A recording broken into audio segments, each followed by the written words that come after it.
Hello friends, this is Sudhanshu Singh और आप देख रहे हैं अपना YouTube channel Apex Career Classes Agra.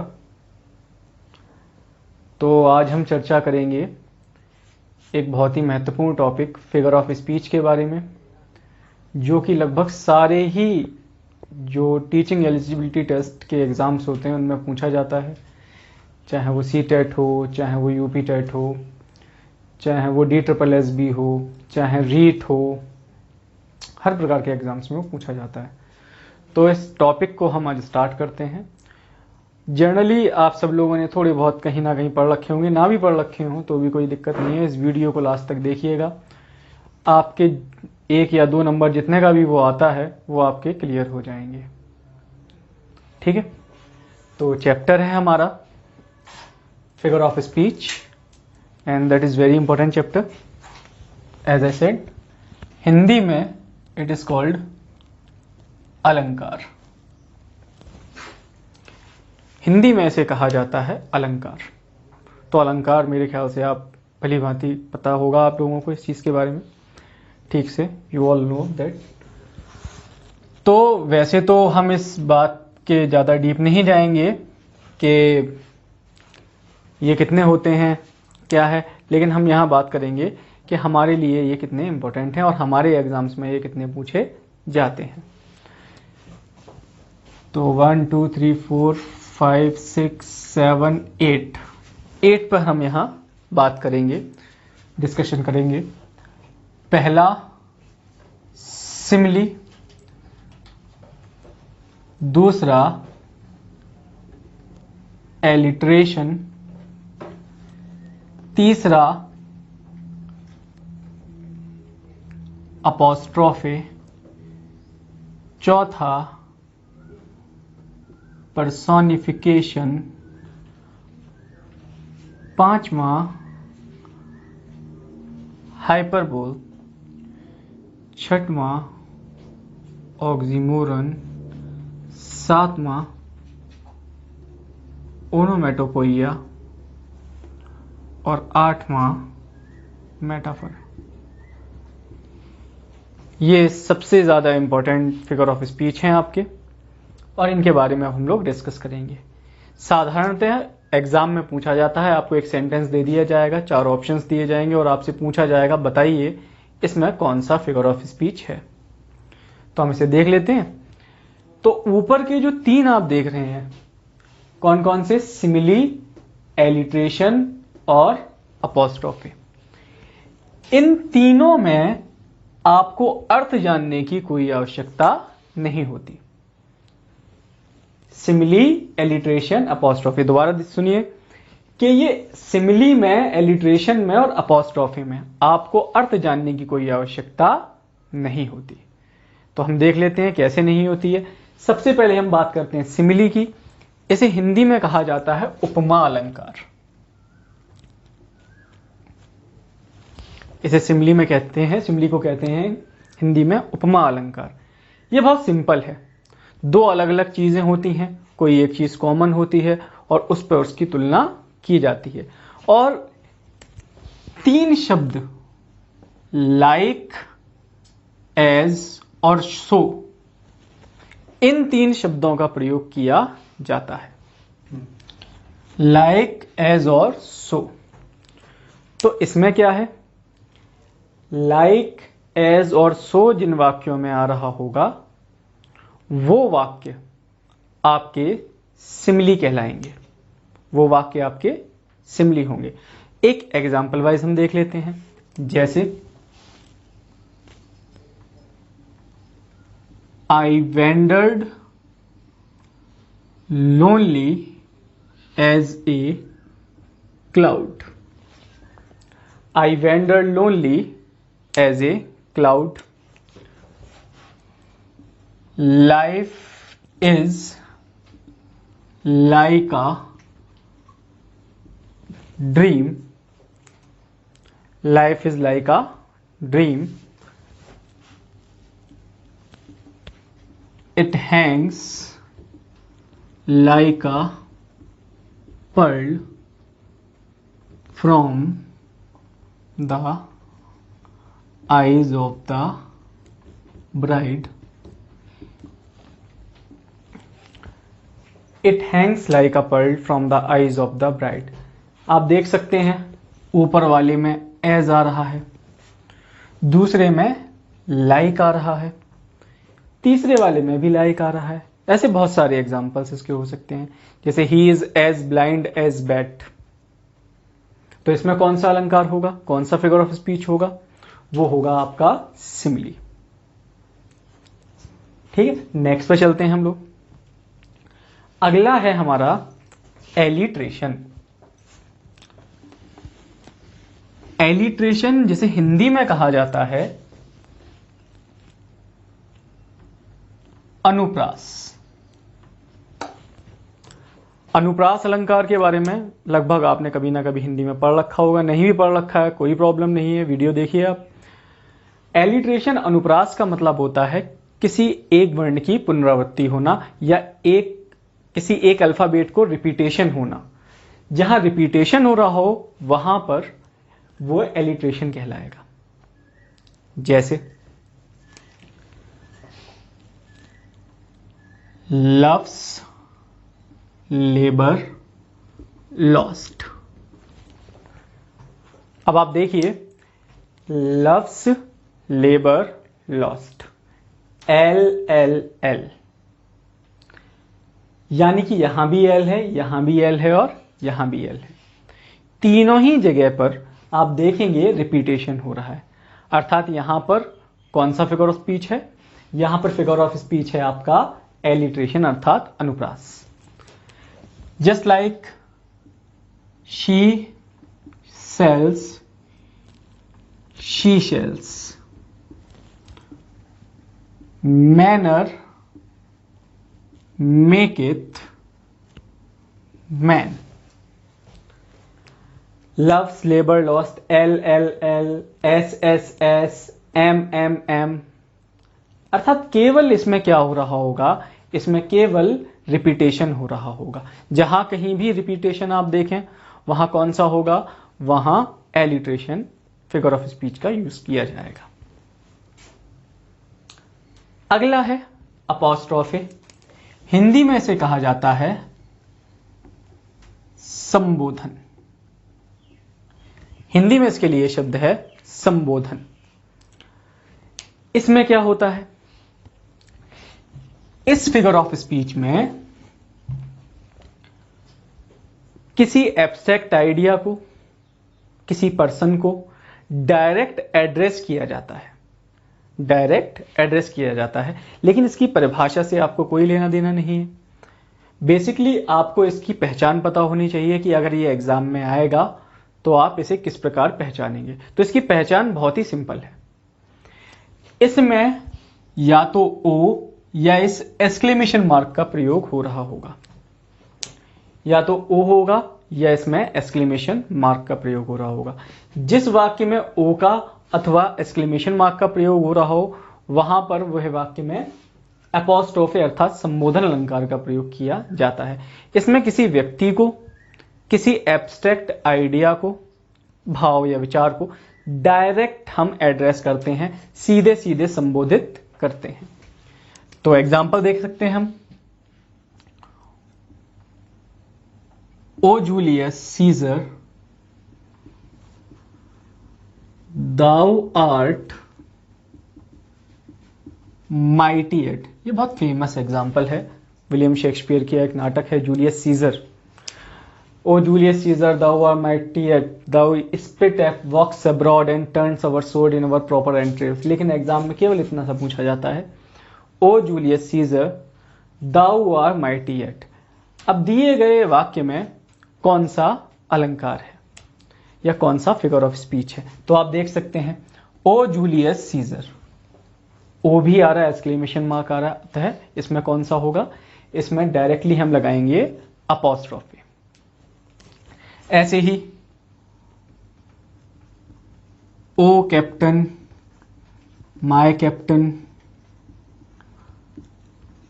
Our fearful trip is done।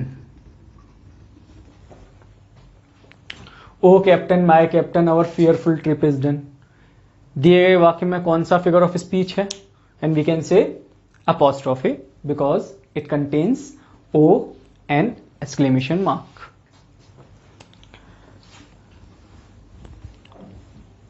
Just like on thy shore, O sea. On thy shore, O sea. And we can see कि यहां पर O लिखा हुआ है। तो इसमें कौन सा फिगर ऑफ स्पीच है?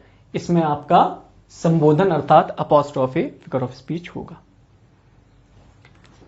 तो ये तीनों जो हैं इनमें आपको कीवर्ड्स पता होने चाहिए। जैसा कि हम देख रहे हैं कि सिमिली के कीवर्ड्स क्या थे? लाइक था, एस था, सो था।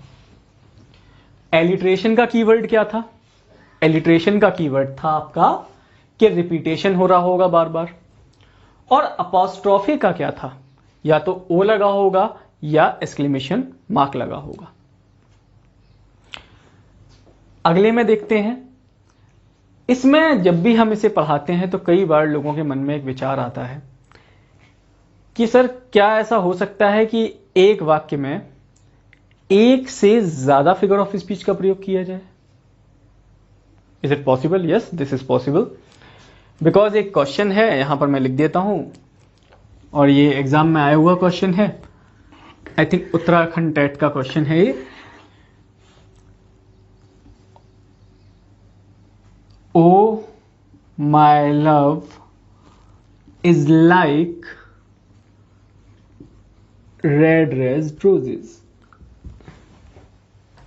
ओ my love is like red roses.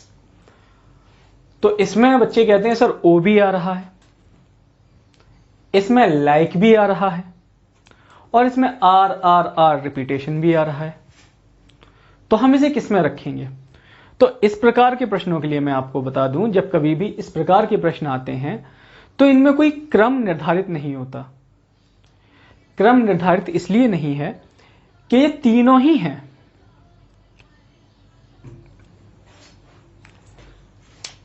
तो अब इसमें क्या है कि O my love is like red roses. अब आप देखेंगे कि इसमें कोई क्रम नहीं है। तो वहां पर जब वो आपसे प्रश्न पूछेगा तो इस चीज का हमेशा ध्यान रखिएगा कि वो तीन ऑप्शंस में से कोई एक ऑप्शन आपको देगा।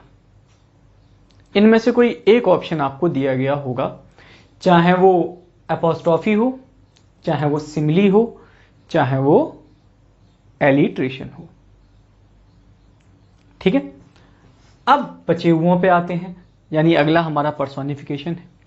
पर्सोनिफिकेशन में क्या होता है कि यहां पर इसका अर्थ निकालना बहुत जरूरी है। बिना अर्थ निकाले इसे करना थोड़ा सा मुश्किल रहता है, लेकिन आप देखते जाइए, बहुत सिंपल है। अगर आप जैसा मैं बता रहा हूं वैसा फॉलो करते जाएंगे तो ये बहुत ही सिंपल रहेगा। देखिए,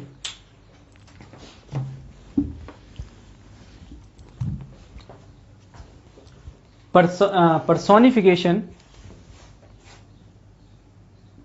हिंदी में से बोला जाता है मानवीकरण। अब मानवीकरण किसका किया जाता है? मानवीकरण किया जाता है जो मानव नहीं है। अब ये दो हो सकते हैं, या तो ये नॉन लिविंग होगा या ये कोई एब्स्ट्रैक्ट आइडिया होगा।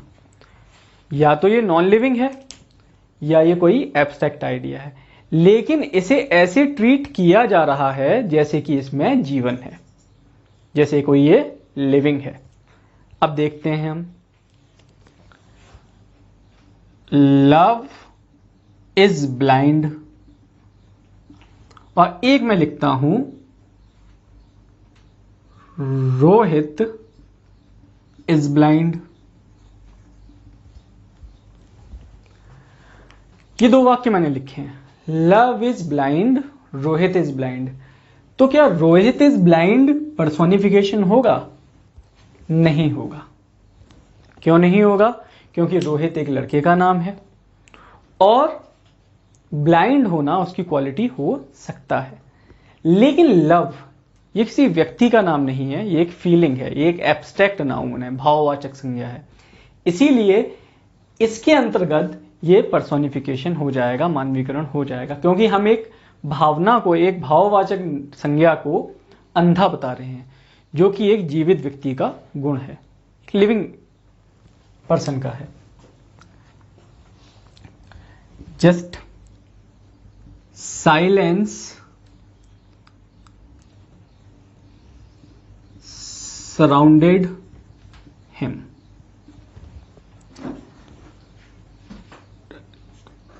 खामोशी ने उसे चारों तरफ से घेर लिया। तो घेरना किसका काम है? व्यक्तियों का काम है। लेकिन घेर कौन रहा है? खामोशी, जो कि एक भाववाचक संज्ञा है, अर्थात एब्स्ट्रैक्ट नाउन है।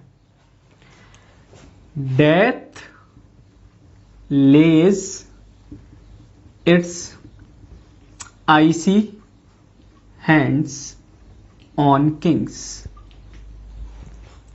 मृत्यु अपने बर्फीले हाथ राजाओं पर भी रखती है। हाथ रखना किसका काम है?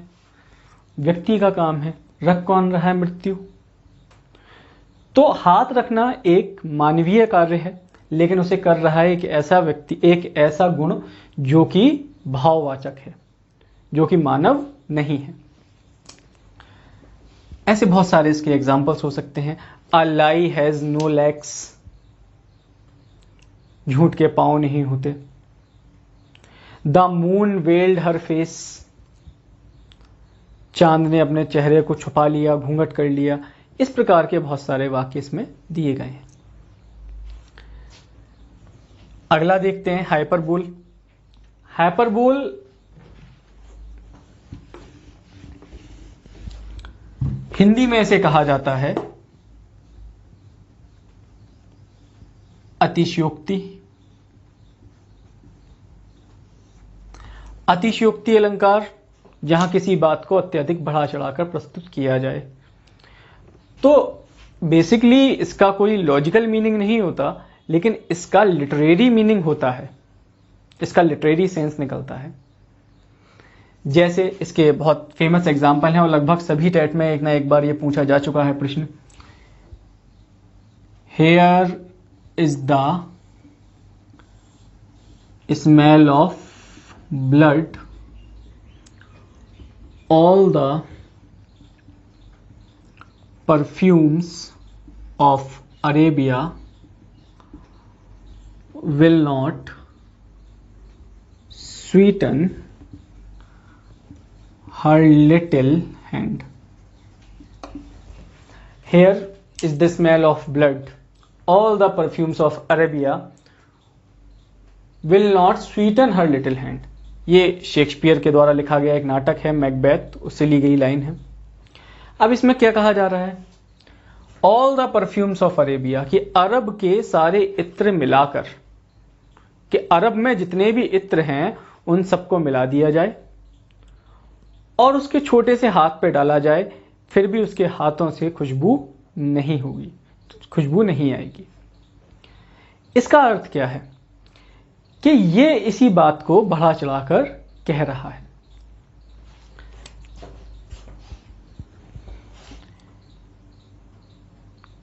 I love Ophelia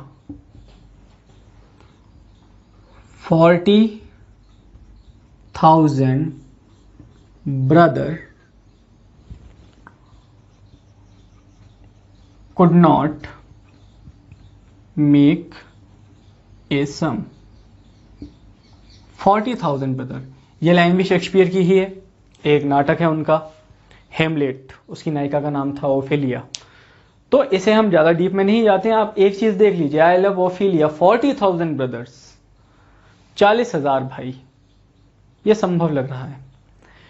तो ऐसा कोई वाक्य, ऐसा कोई वक्तव्य जिसमें किसी बात को बहुत ज्यादा बढ़ा चढ़ाकर कहा जाए, वहां पर यूज किया जाता है हाइपरबोल। वहां हमेशा क्या होगा? हाइपरबोल होगा। अर्थात कोई ऐसा सेंटेंस जिसमें किसी बात को अत्यधिक बढ़ा चढ़ाकर कह दिया जाएगा। जैसे the waves rolled mountain high, the waves rolled mountain high, लहरें इतनी ऊंची उठी जितना कि पर्वत है। तो ये वाक्य आपका हाइपरबोल हो जाएगा। अगले पे चलते हैं हम लोग। अगला ऑक्सीमोरन। ऑक्सीमोरन का अर्थ होता है विरोधाभास। ऑक्सीमोरन का अर्थ है विरोधाभास, अर्थात लेकिन विरोधाभास का किसी एक ही चीज पर दो परस्पर विरोधी टिप्पणियां, दो अलग अलग कॉन्ट्राडिक्टरी स्टेटमेंट, किस पर? किसी एक चीज पर। जैसे ही इज द वाइजेस्ट फूल, ही की बात हो रही है और वाइजेस्ट भी उसे कहा जा रहा है और फूल भी कहा जा रहा है। वाइजेस्ट भी है और फूल भी है। सबसे बुद्धिमान मूर्ख। बुद्धिमान और मूर्ख परस्पर विरोधी बातें हैं, लेकिन यहां पर उसे वाइजेस्ट भी कहा जा रहा है और फूल भी कहा जा रहा है। इसलिए इसमें कौन सा अलंकार है, इसमें कौन सा फिगर ऑफ स्पीच है? इसमें ऑक्सीमोरन का प्रयोग किया गया है। ऐसे ही she is regularly irregular in the class. She is regularly irregular. Regularly भी बात कर रहे हैं और इर्रेगुलर भी बात कर रहे हैं। इसलिए ये वाक्य कौन सा होगा? इसमें ऑक्सीमोरन होगा। ये सेंटेंस जो है वो ऑक्सीमोरन में आएगा। इसके दो एग्जाम्पल मैं आपको दे रहा हूं, दोनों बहुत ही महत्वपूर्ण एग्जाम्पल हैं, इंपॉर्टेंट एग्जाम्पल्स हैं। आप देख सकते हैं। पहला, great lord of all things yet pray to all. Great Lord of all things yet pray to all.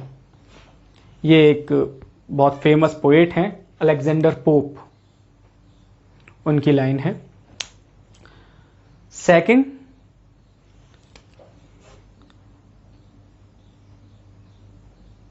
Black ink of my love may still shine bright. Black ink of my love may still shine bright. Lord of great Lord of all things, yet pray to all. अब इसमें आप कहेंगे कि इसमें ऐसा क्या है कि ये ऑक्सीमोरन है। इधर देखिए, great lord of all thing, Lord का अर्थ होता है स्वामी, और यहां प्रे की स्पेलिंग देखिए ध्यान से, PRAY नहीं है, यहां PREY है। इसका मतलब होता है शिकार, सभी का स्वामी और सभी का शिकार। यह बात उन्होंने खैर ह्यूमन के लिए कही थी कि इंसान सभी का स्वामी है और सभी के लिए ही शिकार है। तो ये स्वामी भी है और शिकार भी है। तो यहां पर लॉर्ड भी है and yet he is a prey, वो एक प्रे भी है। इसीलिए यहां पर ये दोनों वर्ड्स आपस में कॉन्ट्राडिक्टरी हैं, इसलिए यहां पर ऑक्सीमोरन है। कौन सा अलंकार है यहां पर, कौन सा फिगर ऑफ स्पीच है यहां पर? ये ऑक्सीमोरन है। Great lord of all thing yet prey to all. और दूसरे को आप अपने आप समझने की कोशिश कीजिए एक बार। इसमें दो शब्द ऐसे हैं जो हमें लग रहा है हम देख के ही बता सकते हैं उन दोनों वर्ड्स को कि वो आपस में कॉन्ट्राडिक्टरी हैं। देखिए, ब्लैक इंक और shine bright, and we all know कि ब्लैक डजंट शाइन, लेकिन यहां ब्लैक भी बात कर रहा है और वो ब्राइट की बात कर रहा है। तो यहां पर ये फिगर ऑफ स्पीच कौन सा होगा? ऑक्सीमोरन होगा।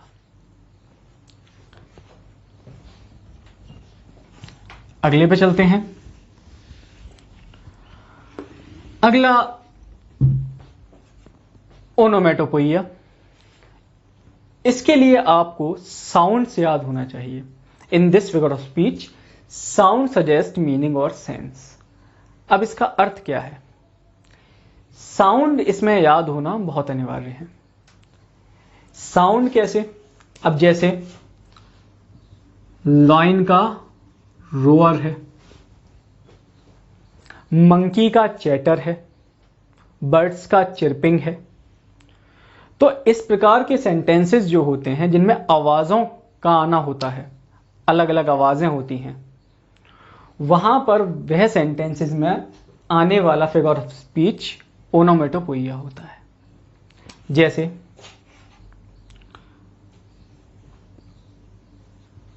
Snacks were hissing,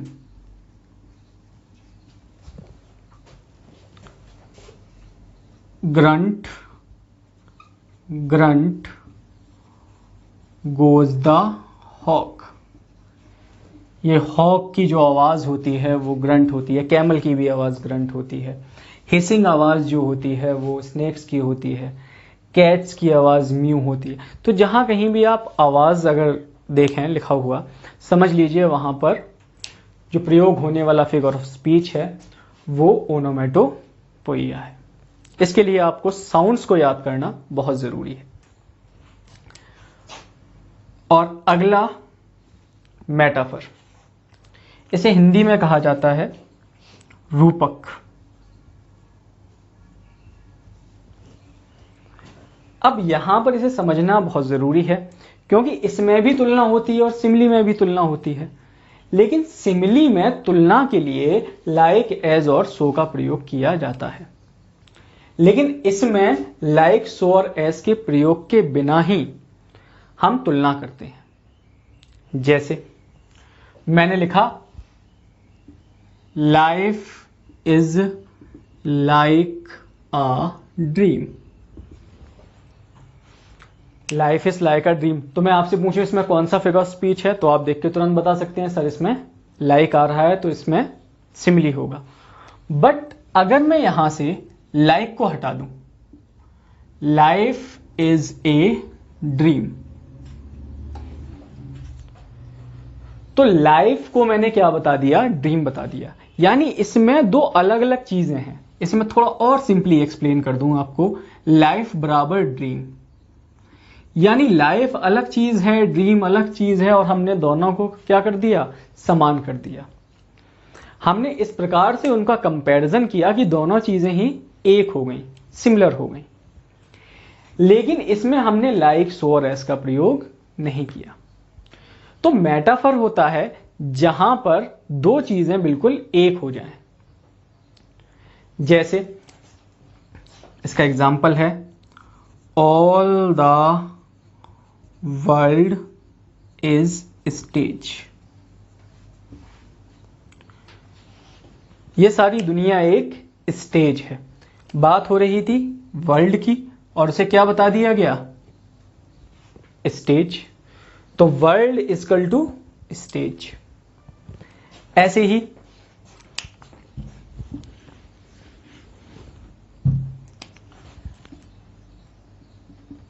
life is but a walking shadow.